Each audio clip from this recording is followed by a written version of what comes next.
an accounting principle. Cash and marketing security are the most liquid in a firm asset. So why is it the most liquid in a firm asset? Because they can be quickly and easily converted into cash with minimal or no loss of value. Because cash is already liquid. In a context of accounting and financial management, liquid refers to the how quickly and easily an asset can be converted into cash without significantly affecting its value. So, cash is equal to perfect liquidity.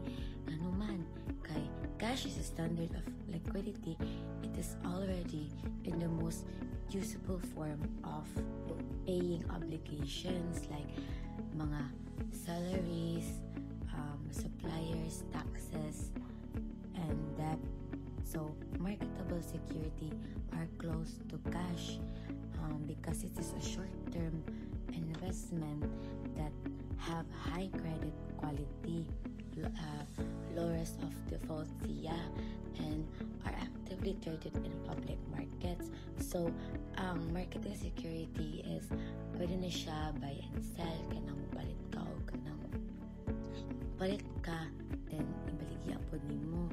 Then also have a short maturity means dili siya maabot or usually dili siya kanang less than a year na mapalit or mabaligya nimo kay daghang buyers and also sellers ani.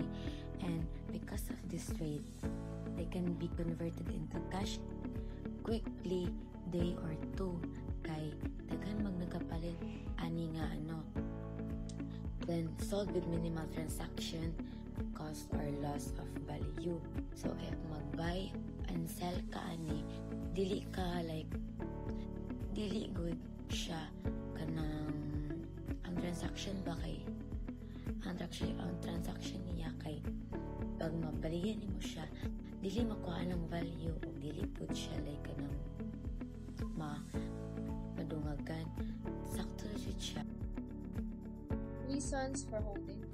First is transaction motive. It is when a firm or a company has a cash nga only reserves for planned payments, usually gina-invest na nila to earn income until the funds are needed.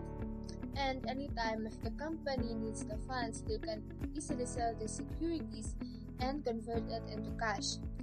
Second is safety motive. Marketable securities are safe investment. Companies having no need for the funds at the moment are willing to buy them. Nag-earn sila ani nga investment instead of naara sa bangko ang kwarta nga gamay ra ang kubo or interest. This investment is easily be converted into cash without a possible reduction in its value. Third is speculative motive. Many companies who have excess funds are looking for investment outlets para maka-earn of more rather than leaving it in the bank. Ginapalit nilang marketable securities if ang price is low and sell such securities if the prices are better. In the process, they earn income from the buying and selling of such securities. Marketable government securities. First is treasury notes. Treasury notes are the obligation of the Philippine government, issued weekly on an auction basis. Maturity date or the time before you get your money back is usually 90 to 181 days. You buy them at a lower price, and then when the time is up, the government pays you the full value. Second is treasury bills, are direct, unconditional, and general obligations of the government issued under RA number 245 as amended by PD number 142. These treasury bills are offered by the Bangko Sentral ng Pilipinas as a fiscal agent or legal treasury. Marketable securities are short-term financial instruments and can be easily converted into cash. They are very liquid that can be sold without losing much value. For example, stocks and bonds. It is important to balance checking account in investment in marketable securities. This because checking accounts give very low interest or almost zero, while marketable securities gives more. because the investor only wants safety earnings. Operating cycles. Money siya ang time na mag-operate ka and time na po siya para sa mag-open ka sa imong business or mamaligya ka and sa mga stock, ibaligya ni mo and time na po nga magsingil ka sa mga or mag-collect ka sa mga bayad sa customer or sa ilang mga balance. AAI, average inventory o cost of goods na masold sa kuana. Average inventory nimo kay i-divide mo siya sa cost of goods na masold by sold nimo siya times 365 days na siya para makuha nimo ang time nga kung pila imong makuan per year. So ang ACP accounts is kay mao ni siya ang total nimo tas i-divide nimo pod og i-times sa nimo.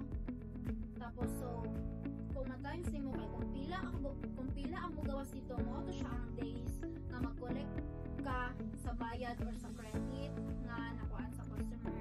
Operating cycles ang time sa business mo kanos mupalit og mga stocks na dapat ibaligya ilang mga stocks kung kanos sila mag-collect og kwarta magikan sa customer. Ano ang operating cycles and AAI and ACP. Mabuhay po na yan. Available strats in cash conversion.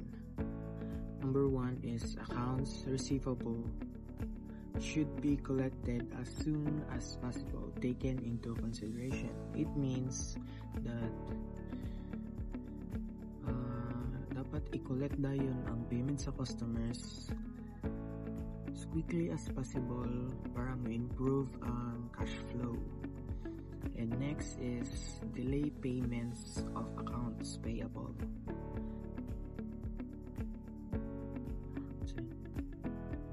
As far as you can without sacrificing the credit standing of the firm. It means pay suppliers as late as possible without hurting firm's credit standing. Next is inventory turnover. Should be quick as possible.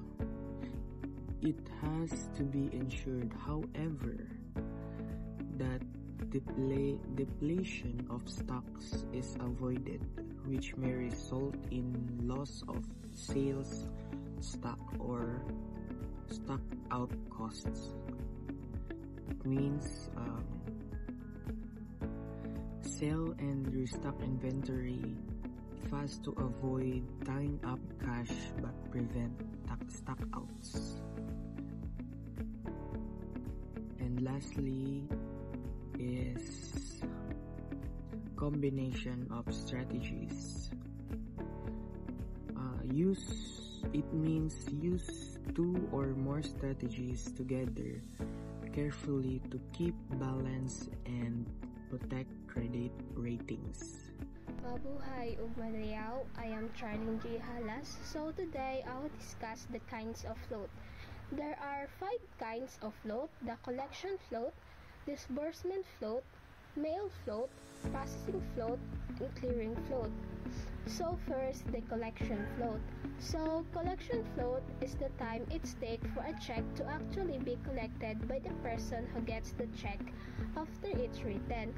So for example, Me gives Ria a check, so Ria doesn't actually get the money from the check until a week later. So Ria can use the check right away to pay for things. The check might even used by other people before it's finally put in the bank. So during that week, ako makastill ko mayus gyapon nako ang akong money, but I will make sure nga katong kwarta is na deposit na. So the time delay nakahelp sa muha ni Ria kay mayus gyapon namo ang among mayus gyapon namo ang money but it takes time for the check to be collected. So second, disbursement float. So disbursement float is the time between when someone writes a check and when the money is actually taken out of their bank account. So for example of that, kay si Angelo nagsulat daw og cheque atong July 21 para ibayad sa iyahang renta. Pero kanang July 21, dili jud daw na siya maabot dara ang kwarta. Not even maabot na ang July 25. So, ang disbursement float kay, it's the time between when someone's write a check. So, naa siya time between. So, bisan nisulat ka tong 21, maabot sa imong account ang bayad is 25. Parang ingana siya na siya time between. So, third, mail float. So, mail float is the time when it's take for a check to arrive in the mail from the person sending it to the persons receiving it. So, for example, ako nagmail ko atong Monday og cheque, but dili ma-arrive ang cheque until Thursday. So, the mail float is 3 days. So, naa siya take time kay mag-send man ka og cheque, morat man siya nagpadala sa og sulat ba sa laing lugar na mag-take og time in days para maabot dito sa imong gisendan. Processing float. So, processing float is the time takes for the person who gets the check to take it to the bank and deposit it. So, for example, nakuha na ko ang cheque katong Friday, pero dili ko mag-adto sa bangko para i-deposit not until Monday. Kaya ang processing float, it is the time between Friday and Monday. So, dili siya ma-deposit dayon kay Friday, Monday nimo siya nakuha nga sa Lunes pa dapat nimo siya ma-deposit. So, the last is the clearing float. Clearing float is the time it takes for the bank to make money available after you deposit a check. So, for example, ako, nag-deposit ko og cheque, but ningon ang bank na dili pa na ako magamit ang money for 2 days. So, kanang 2 days nga delay, kay mao na ang clearing float. Gina-check pa na sa bangko og akato ang akong cheque nga gihatag is sure and good. And after that, makuha na ang money from the other bank. So, debit and credit. So, the term debit refers to the left side of an account and the credit refers to the right side of account. Then the both sides of account are each totaled and the smaller sum is deducted from the larger sum. The difference is called the balance of an account. So every account has a normal balance, which is simplified the balance ordinarily found in an account. The normal balance may be either a debit or a credit, depending on the type of the account. If an account has normal debit balance, it increases when debited and decreases when credited. On the other hand, if an account has a normal credit balance, it is increased with the credit and decreased debit. So, assets, expenses, and drawing accounts have normal debit balance, while liabilities, income, and capitals accounts have normal credit balance. So, for example of that is sa imong debit kay nagkuha na kay 10,000, 20, 30,000, and sa imong credit is mao lang Japon. So, pag-abot na sa total, dapat balance sila duha. So, naka-remember ba mo atong nga gisulat ni Sir sa Blackboard atong first year, first sem sa atong accounting? Na siya gisulat diri sa left side o sa right side. So, kapag itotal do dapat tanan, kay ang balance ato tanan or ang total ato niya tanan is equal. So, accounting is an art of recording, classifying, and summarizing in a significant manner and in terms of money transaction and event which are in part of at least of a financial character. So, accounting, na-discuss na siya last year sa first year na mo. So, i-summarize lang ako siya. So, it is an art of recording, classifying, and summarizing. So, recording, writing down each transaction in a book in chronological order. So, after ma-measure sa business transaction, gina-record na siya para napoy like kanang ma-purchase sa statement sa businesses. So, classifying, grouping similar transaction into categories, accounting, this is done in a ledger. So, before na siya i-summarize, gina-categorize na siya, i-classify kung unsa siya nga transaction na part or belong. Then, lastly, summarizing, preparing final statement from the classified data like income statement and balance sheet. So, kaning summarizing is useful ni siya sa financial statement sa isa ka businesses kay dili ni kompleto ang business if wala sila financial statements, sila mga transaction.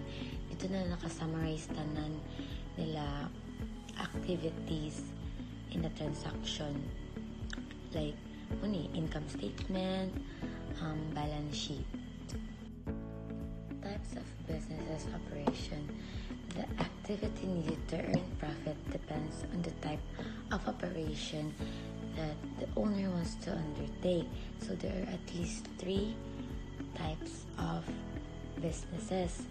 The first one is the simplest type of businesses, which is service businesses. So nag-offer sila og service na nag-perform sila og services para mahatag sa mga customer and mabaligya nila and maka-earn sila profit. One of the examples are salons, beauty salons, barbershop, or travel agencies. Naghatag sila og services para sa mga customers and maka-earn sila og profit. Then, second one is merchandising businesses. Nag-buy and sell sila og product sa customers. Like, for example, bookstore. Nagapalit sila og libro or school supplies para mapalitya sa mga estudyante. And another one is convenience store. So, variety of kanang mga food and beverages na mapilian dito, which is ibaligya po nila sa mga target market nila, which is students or mga passerbys. Then, lastly, manufacturing businesses buys raw materials, then transform nila into new product para mabaligya po sa ilang target market. One of the example is factories. Nag-process sila, like for example, food. Nag-process sila, nagbaligya sila og raw materials, then gina-process nila into ay new product and ibaligya po nila sa ilahang target market, which is katong mga tao nga ganahan og mga processed foods. So that's all. So now let's talk about the financial statements. The financial statements are called written records that summarize the company's financial activity and position. They are provided a clear and organized pictures of business financial health, performance, and cash flow. These are essential for a wide range of users like creditors, lenders, business owners, investors, and even the government regulators. So we have 5 kinds of financial statements. So the first one is the balance sheets. The balance sheet is provide a snapshot of the company's financial position at a specific point of time. So it shows what the company's owns, what it owes, and the value of the foreign stake in the business. So when we say what the company's owed, that is what we call assets. So for example, the asset is the buildings, inventory, the equipment of the company. So what we say and what we call that is liabilities. So liabilities is what's called is the loans, the bills, the salaries in your company. So when we say and the value of the own stake in the business, that is what's called a shareholders' equity. That is the leftover value that belongs to the owners. That is what we call. And we have a formula of this balance sheet. That assets equals to liabilities plus shareholders' equity. So that is the formula of balance sheet. So now let's move on to the second one. So the second one is the income statements. So the income statement is your summary of your financial activity over a set time, like a week or a month. It answers the question, how much did my money did I make? So for example, naakay lemonade stall. So let's say naakay lemonade na baligya, next stall sa lemonade. So that we have a step by step. So on first one, start with all the money you earn. That's what we call the revenue. So makapangatara ka, how much money did you collect from selling all your lemonade? So mao na siya ang revenue or what we call the sales. So the second one is a structure of the money you spend. Like your expenses. Mao na siya. Like what about having the cost, like the sensory and the ice cream, they are your other expenses. That is what we call a subtract all the money you spend. So the third one is the what's left over is profit. That's what is called the net income. Once you subtract all your costs from your revenue, the final number is your net income. And also we have a formula or simple calculations of the income statements, and that is the revenue minus expenses is equals to profits. So that is the formula of income statement. So it's a report card that tells you if your business is running efficiently and how successful is what during a specific period. So now let's move on to the statement of cash flow. So for example, like a PB bank. So statement of cash flow is like a diary for all the money that moves in out of your personal piggy bank. It's a report that shows exactly where your money comes from and where it goes over a specific period of time. So it's divided into three main sections. So the first one is the money for day-to-day life, or what we call operating activities. So this is the cash that comes from your regular daily activities, like the money you receive from your allowance or for doing small chores, sugulan ka, manana. So ang cash out ato is pag kanang imong kwarta nag-spend mo sa imong everyday things, sa kanang mga pagkaon, sa school supplies, or sa mga commute. So for ang company naman, mao na siya ang kwarta nagikan sa sales at expenses for salaries, sa rent, sa inventory. So the second one is the money for big purchase or the investing activities. So this section tracks costs, cash used for major items that will last a long time. So for example, the cash in, the money you get from selling a big item you no longer use, like video games, mga bicycle, karaan mo na mga net. So ang cash ang topic ka ng money you spend to buy a new one, mga big item na kailangan namin mo karoon, like a laptop, mga instrument, mga kailangan. So ano siya. So for a company naman, ang kaninang cash is from buying or selling properties sa mga buildings or equipment. So the third one is the money from borrowing and help, or what we call financing activities. So this part is about how you get from money from other people to fund your life and how you pay back. So ang cash in ani is money you get from borrowing from your parents or mga generous gifts sa mga relatives, mga aunties, and anas, ninang. So ang cash out ato sa kanang money you use to pay back a loan, kung pinakuha kang loan, education loan, anak. So ano siya. So for a company naman, it is the cash from bank loans for new investors and the cash pay back to lenders or shareholders. So that what is called the statement of cash flow. It's while an income statement might show you earn a profit from a sales, a statement of cash flows tells you if you have the actual cash in your hand right now. A business could have profitable on paper but still run out of money if it's not collecting cash from its customer. In short, the statement is the ultimate test of a company's financial health because it shows if the business has enough real money to survive, pay bills, and grow the business. So now let's move on to the fourth one. That is the statement of changes in owner's equity. This is a financial financial report that shows exactly what caused the owner's investment in the business to change over a specific period of time.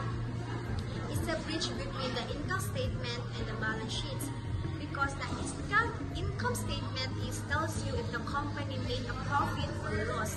So the balance sheets give you the final ending number of owner's equity, and the statement of changes in owner's equity will explain how the beginning equity number became the ending equity number.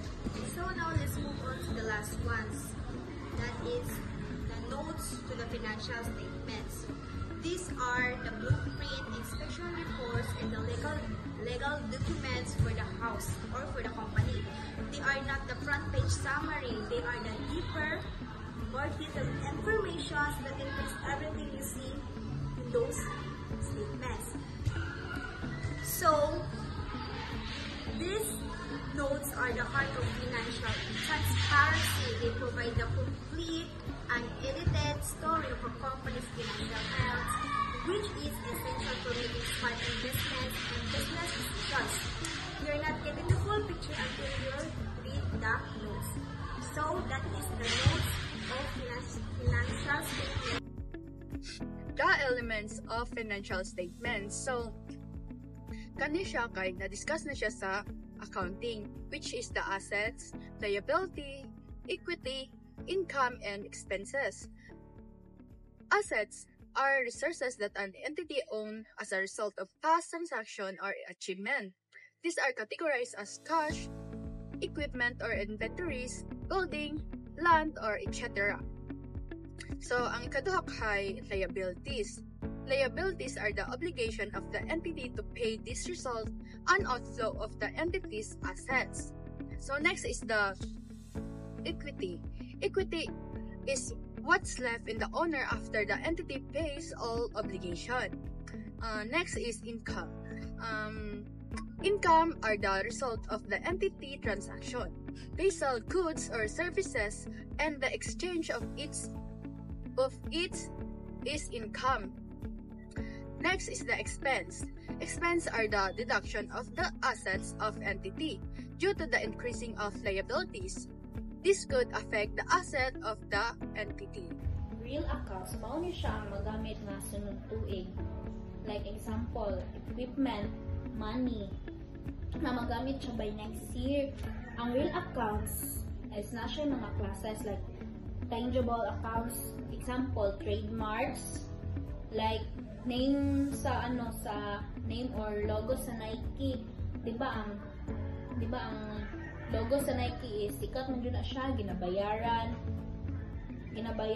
labo na tong check nila nga logo. And ang real accounts, things are or assets nga business owner nga magamit ba by next year.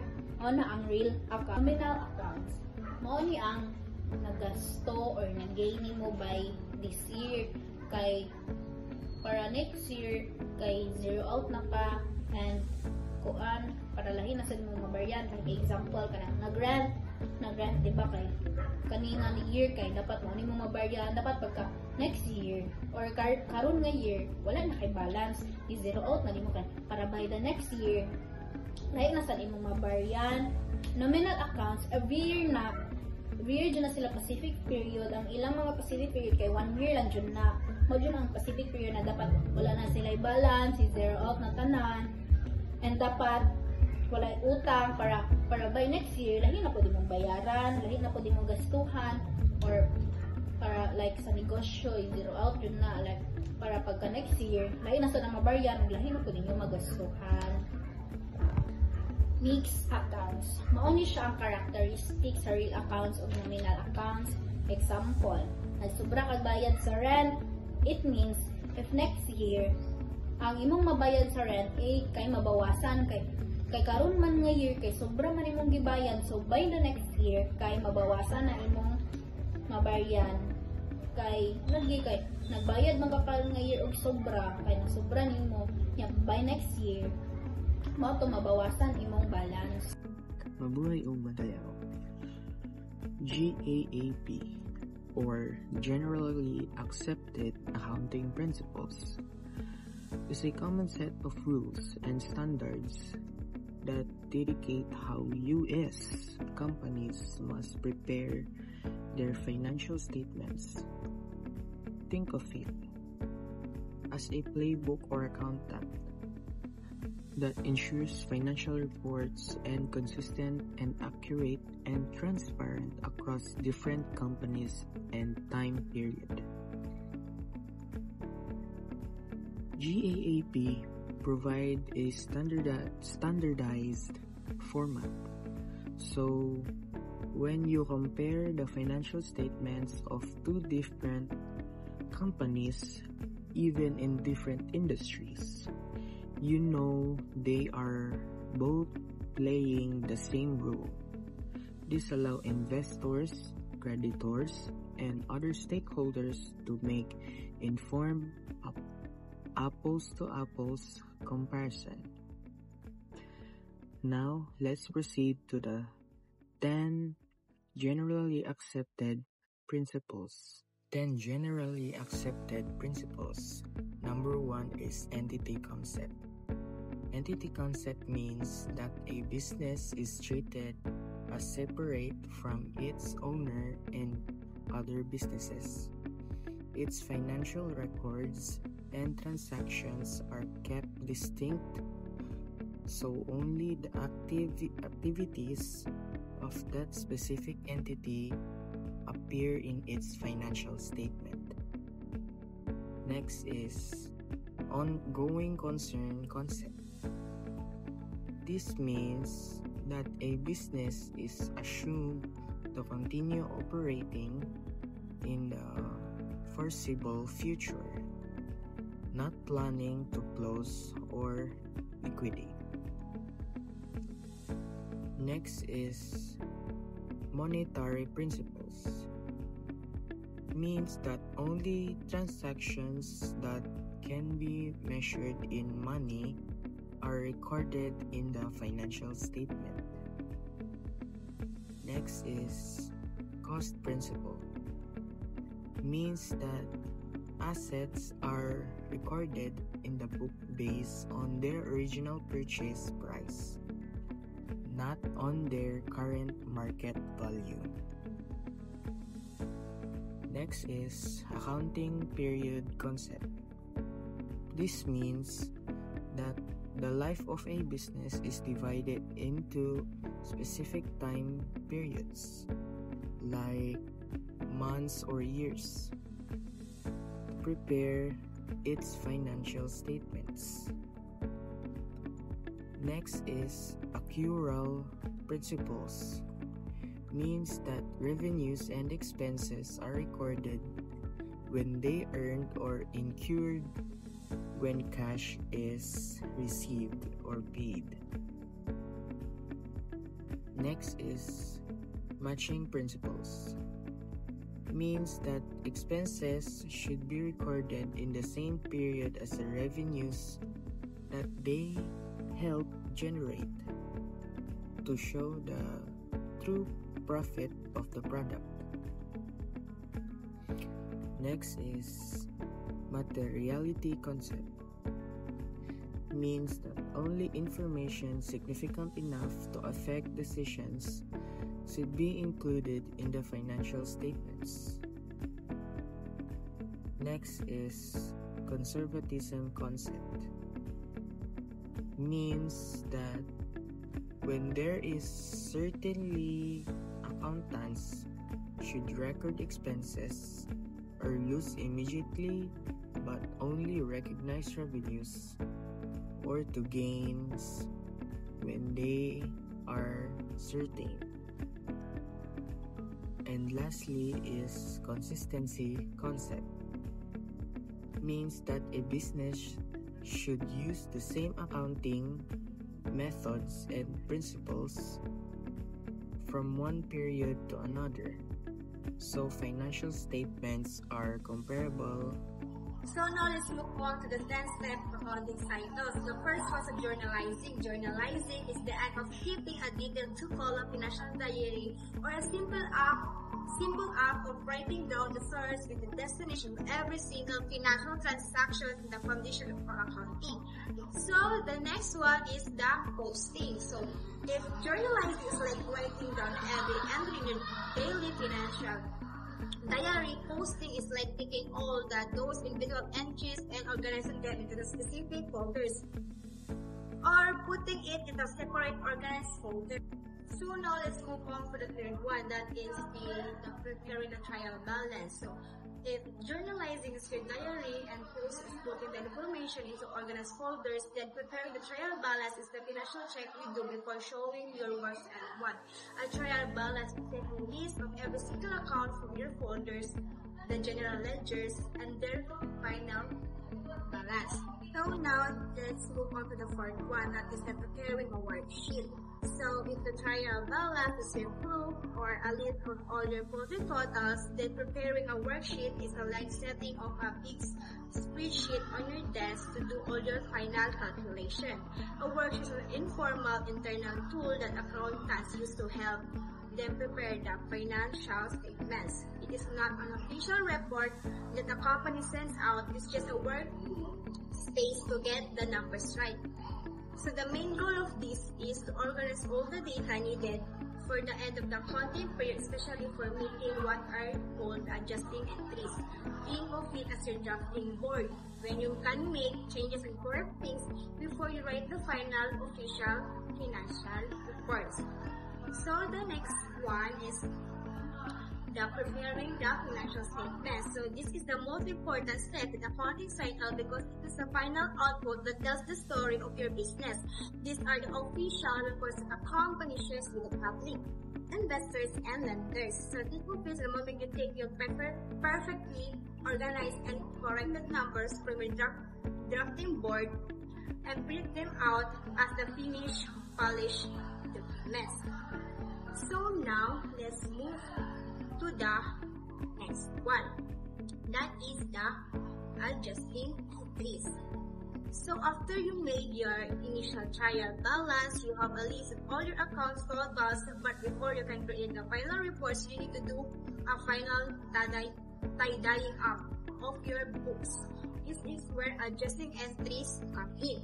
So an adjusting entries is journal entry made at the end of an accounting period to record revenue that has been earned but not yet recorded, or expenses that have been incurred but not yet paid. So now let's move on to the next one, that is the preparing the closing entries. This after the financial statements, the next step is to get the books ready for the next accounting period. This is the purpose of the closing entries. The goal of this is to transfer the balance from the temporary accounts into a permanent accounts, typically retained earnings or owners' capitals. So after these entries are posted, the temporary accounts will all have a zero balance ready to begin tracking the performance of the new accounting period. This final step is essential for maintaining accurate financial records from period to period. So the next one is the ruling the accounts. This is the term era of manual, paper-based bookkeeping. It refers to the physical act of drawing lines on the page of the general ledger to show that an account activities for the period has concluded. Think of it as a putting a final check mark or drawing a line at the end of column to show that you finished all the work for the month or the year. So the purpose of this is to create a clear visual break between one account period and the next. So this step takes place after you have completed and processed all the closing entries. It is final physical manifestation of closing the books for our accounting period. So the next one is the post-closing trial balance. It's the very last step in accounting cycles. It's a final double check to ensure all of your hard work has paid off. Think of it as the final ultimate proof that your book have been successfully closed and are ready for a new beginning.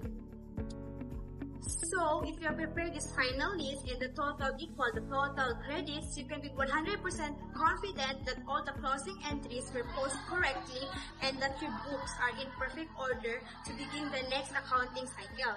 So, this final step is a crucial fail-safe that prevents any error from the previous period from beginning carried forward into the next. So, the last one is preparing reversing entries. So these are a journal entry made at the very beginning of a new accounting period.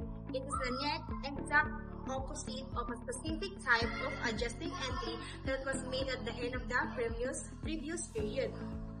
So the main purpose of this is a revolving entry is to simplify the bookkeeping process in new period. It's a convenience and a bookkeeping shortcut that prevents certain types of errors and make it easier to record routine transactions.